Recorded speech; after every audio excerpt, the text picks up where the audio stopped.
Olá, está começando mais um programa Arte de Viver. E hoje, conforme prometido, já que nós estamos no mês dos professores, eu estou com as coordenadoras da Escola Verde que Te Quero Verde, Mariana Nardelli de Camargo e Valéria Pimentel. Tudo bom?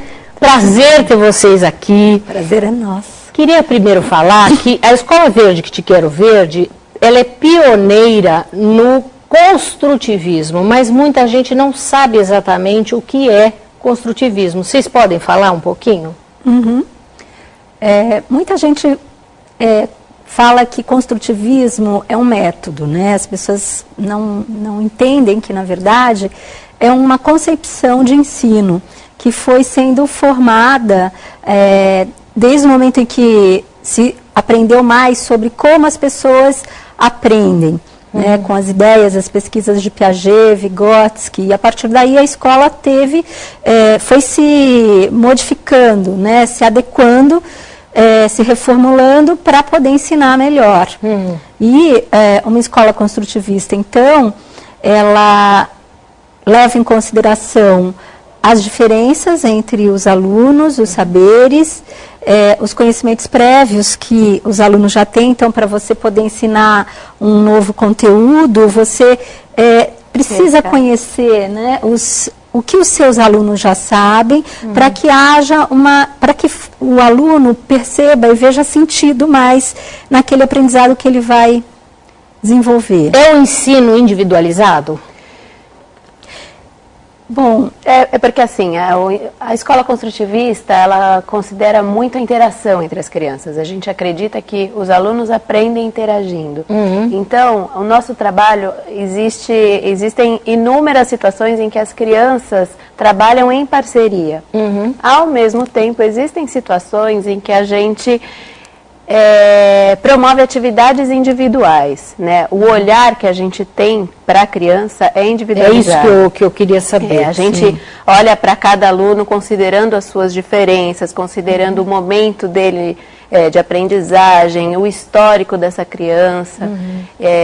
Então, tudo isso é considerado, ainda que as propostas sejam, em grande maioria, propostas e garantindo essa interatividade. Agora, qual é o diferencial da escola construtivista com as demais? Eu acho que um dos aspectos que diferencia bastante é como a gente enxerga a avaliação.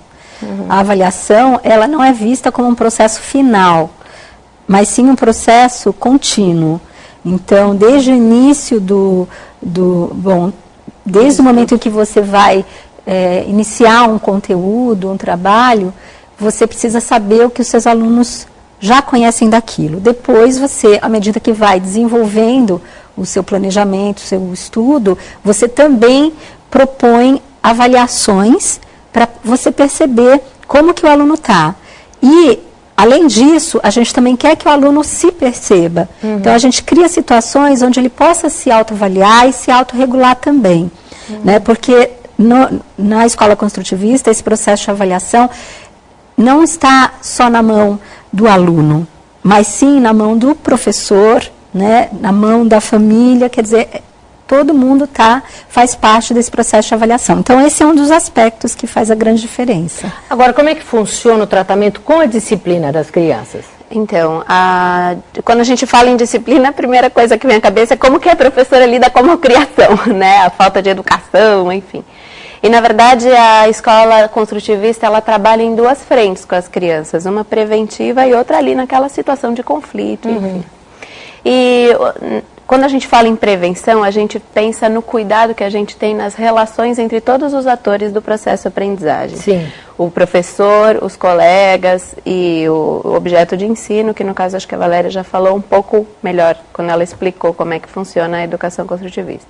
Quando a gente fala na relação professor e aluno, a gente pensa em dois modelos de relação, né? Uma relação que seja mais coercitiva, em que o aluno segue regras que foram elaboradas por pessoas que ele não participou dessa elaboração dessa regra, né? Então, na verdade, ele tem que obedecer o professor que impõe lá determinadas regras. E outra relação é a relação cooperativa. E nessa relação o professor devolve para o aluno a responsabilidade pela tomada de decisão. Entendi. Bom, vamos falar mais disso no próximo bloco. Confira agora uma dica do Dr. Rubens Moscatelli, presidente do Sindicato dos Condomínios Prediais do Litoral Paulista. Rubens, nós já estamos na primavera. Eu queria saber quais são os cuidados, por exemplo, com a manutenção dos jardins e como contratar esse serviço. Excelente, Mônica, falar sobre esse assunto, porque realmente nos condomínios nós verificamos a existência de muitas pessoas contratarem o próprio funcionário do condomínio, não especializado, para fazer a manutenção de jardim. A nossa convenção coletiva de trabalho, ela proíbe esse tipo de prática. Então o condomínio, na verdade, ele está se arriscando a, no futuro, ter uma ação trabalhista que vai prejudicá-lo financeiramente. O mais adequado é a contratação de empresas, ou mesmo de pessoas físicas, específicas para aquele serviço, onde você faça um contrato estabelecendo quais são as obrigações, a questão da manutenção, o tipo de serviço. Não pode ser informal, né? Tipo, realmente pôr os faxineiros para ajeitarem, isso é perigoso. A questão informal é porque justamente depois você pode ter uma surpresa na área trabalhista, eventualmente o teu ex-empregado vai reclamar sobre isso. Que ele fazia esse serviço e não era remunerado para isso. Exatamente, ou que, na verdade, ele mexia com algum produto tóxico, né? Porque tem lá a questão dos fertilizantes e tudo mais. Normalmente não se utiliza EPI. Então, a gente evitar isso aí é o melhor para o condomínio, porque daí você não vai ter um custo maior na frente, que é sempre pior quando a gente pensa que não vai ter nada, acaba tendo um custo trabalhista enorme, porque você não vai ter só esse tipo de reclamação, né? Com certeza. O que é EPI? EPI é o equipamento de proteção individual. Luva, bota, viseira, que seria adequado para esse serviço. Entendi. Bom, você vê que são coisas importantes a serem faladas. É verdade. Muito obrigada. Até semana que vem. Até semana que vem. Nós vamos para um rápido intervalo. Não saia daí.